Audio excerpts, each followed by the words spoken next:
Hello everybody, today I would like to share with you this JEE Advanced 2014 question, and this is a permutation and combinations question.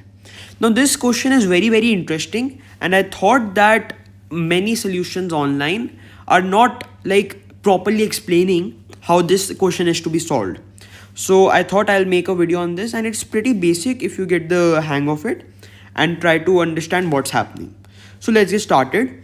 So we are given 6 cards and 6 envelopes which are numbered from 1 to 6, and cards are to be placed in envelopes so that each envelope contains exactly one card, and no card is placed in an envelope bearing the same number. So till here the question is basically a dearrangement question. So we have cards 1 2 3 4 5 6, and then envelopes 1 2 3 4 5 6, right? And till here, till moreover the card numbered 1 till here bearing the same number. Till here this is simple dearrangement.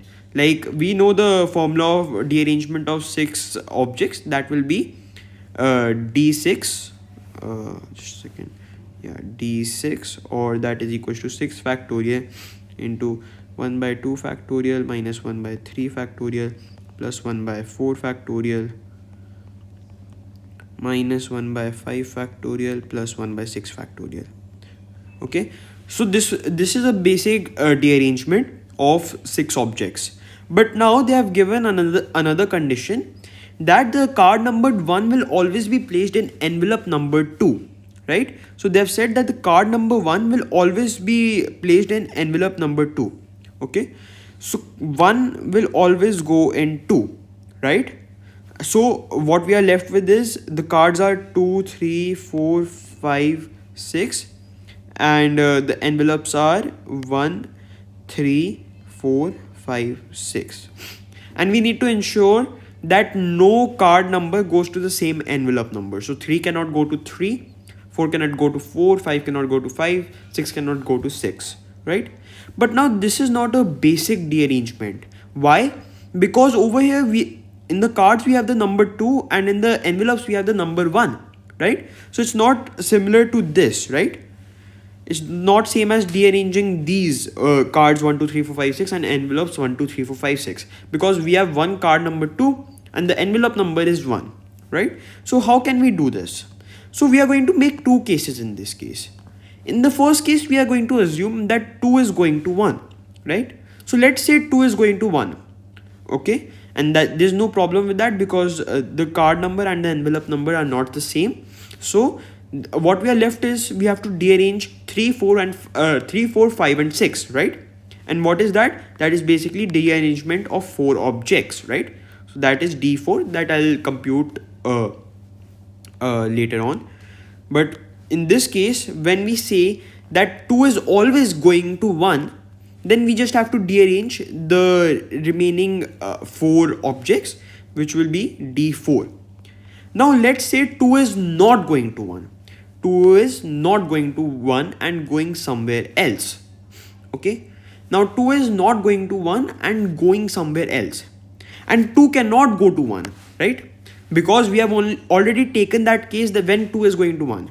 So the next case is 2 cannot go to 1, right? So 2 cannot be going to 1. So what's that? That is basically a dearrangement of 5 items. How? 2 cannot go to 1, 3 cannot go to 3, 4 cannot go to 4, 5 cannot go to 5, and 6 cannot go to 6, right? So 2 cannot go to 1. So in that case, this is just a dearrangement of 5 items.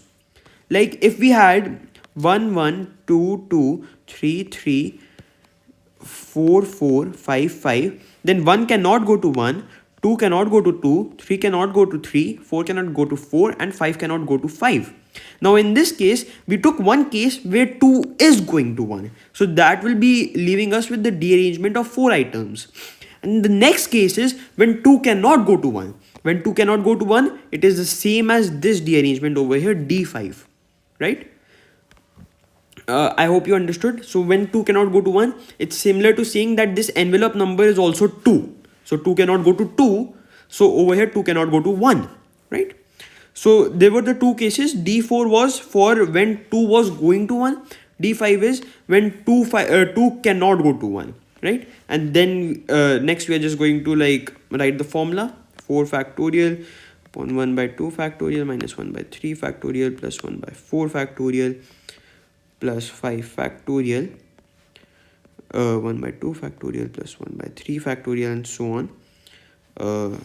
So let's just calculate this first. So 4 into 3, 4 at 12 minus 4 plus 1 plus 5 factorial and upon 2 factorial, 5 into 4 6 5 into 4 20 60, yeah, minus 5 into 4 20 plus 5 factorial by 4 factorial, that will leave us with 5, minus 5 by 5 factorial, that is 1. So 1 goes here. 12 minus 4, 8 plus 45, which is equals to 53. 8 plus 45, 53, and 53 is our answer over here in this question, right? So 53 matches, and this was a pretty basic question, I'll say, but thinking of this approach was difficult. There are many other solutions also, like some people get this d6 by 5, right? So this is also the same as 53, right? But the explanation for this answer d6 by 5 is, I feel, is not great or not good enough. So this solution I think is best. How? Because I'll just walk you through it once again.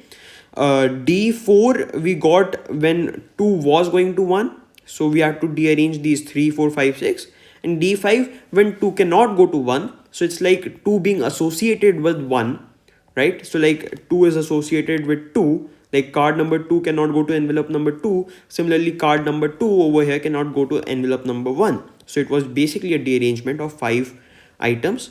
So in the end we get the answer 53. And I hope you like the video. If you had any doubts, please comment down below. I would love to answer them, and I'll see you in the next one. Thank you.